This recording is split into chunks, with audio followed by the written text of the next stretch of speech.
रामकृष्ण रे मित्रांनो, नमस्कार मित्रांनो. मग काय चाललंय? इलेक्शनचं वारं जबरदस्त वार आहे की नाही? कसं काय मग? कधी होणार शपथविधी? कधी काय होणार? काय काय तपास नाहीये अजून. 5 डिसेंबरला आहे असं ठरते. सूत्रांचं म्हणणं आहे की 5 डिसेंबरला शपथविधी होईल असं दिसतंय. काय चला मित्रांनो, व्हिडिओ बनवण्याचं कारण असं आहे की रविवारी 1 डिसेंबरला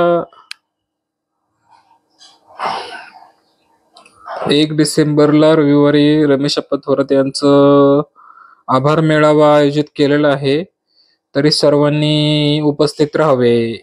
दुपारी 3 वाजता 1 डिसेंबर 2024 दुपारी 3 वाजता चौफला सुपा रोडला दत्त गार्डन मंगल कार्यालय आहे. त्या ठिकाणी सर्व कार्यकर्त्यांनी, सर्वपक्षीय उमेदवार, आपलं कार्यकर्ते मंडळी सर्वांनी उपस्थित राहावे.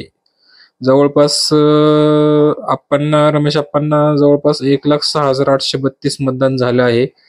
त्या निमित्ताने हा आभार मेळावा आयोजित केलेला आहे. तरी सर्वांनी रविवारी दुपारी 3 वाजता चौफला येथे हजर राहावे. आणि बाकी सगळीकडे आता सध्या इलेक्शनचं चर्चा चालू आहे. एकनाथ शिंदेकडून 12 मंत्रिपदाची मागणी वगैरे असं काय चाललंय सध्या. अजितदादा तर काय मुख्यमंत्री वगैरे आहे, मुख्यमंत्री पदाच्या रेसमध्ये आहेत अजितदादा असं दिसतंय सगळीकडून. एकंदरीत चर्चा सध्या महाराष्ट्रात सध्या तेच चालू आहे. सोशल मीडियावरती इंस्टाग्राम, युट्यूब असेल, फेसबुक असेल, ट्विटर असेल, अशा ठिकाणी बऱ्याच ठिकाणी असं काही गोष्टी चालू आहेत असं दिसतंय सध्या. की पंकजाताईंचं पण काही चर्चा आहे असं दिसते. पंकजा मुंडे यांची पण अशी काही गोष्टी आहेत. महायुतीमध्ये काही खात्यांमध्ये रस्सीखेच चालू आहे सध्या जबरदस्त. गृह खात्याची शिवसेनेची मागणी, भाजपचा नकार, अशा काही गोष्टी घडतात बघा तिकडे असं ऐकायला भेटतंय. भाजप शिवसेने 2 खात्यांसाठी रस्सीखेच, म्हणजे असं सध्या खाते वाटपावरनं सध्या रस्सीखेच चालू आहे. कोणाला किती मंत्रिपद द्यायचे? 20 द्यायचे, 15 द्यायचे, 30 द्यायचे, 10 द्यायचे, 15 द्यायचे, असं सध्या चालू आहे. तसंच आज एक ठिकाणी दुःखद घटना घडलेली आहे. गोंदियामध्ये शिवशाही बसचा अपघात झाला. तिथे जवळपास 12 प्रवासी मृत्युमुखी पडले. ते सुद्धा खूप असं जरा जास्त हे झालं नाही का, खूपच अवघड झालं.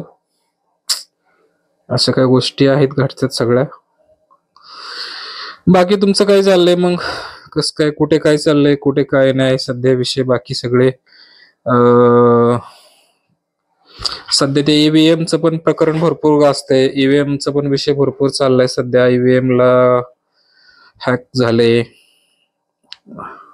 बरेच जण म्हणतात आंदोलन होणार आहे. कुठे काय सध्या चालू आहे सगळीकडे. जिकडे तिकडे सध्या भयंकर परिस्थिती चालू आहे. तर नक्कीच हे करा.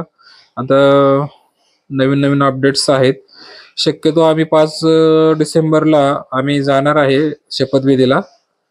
तर त्या शपथविधीचं पण आम्ही तुम्हाला लाईव्ह कव्हरेज दाखवण्याचा प्रयत्न करूया नाही का. शपथविधीला आमचं जाण्याचं नियोजन आहे 5 डिसेंबरला आझाद मैदानावरती.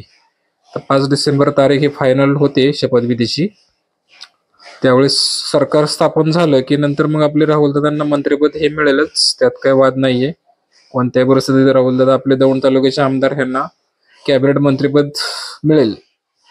म्हणजे रस्ता पुढचा मोकळा होतोय असं आहे सगळ्या गोष्टी.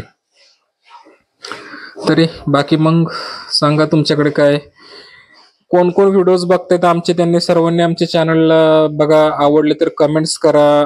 काही चुकत असेल तर कमेंट्सद्वारे सांगा.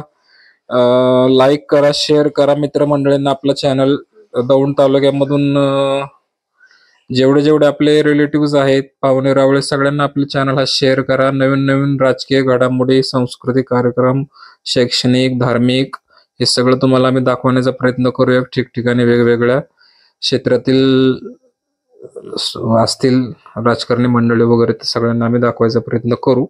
तरी सर्वांनी चॅनलला आमच्या सबस्क्राईब करा, बेल आयकॉन प्रेस करा आणि लाईक करत चला. व्हिडिओ आवडला तर नक्कीच.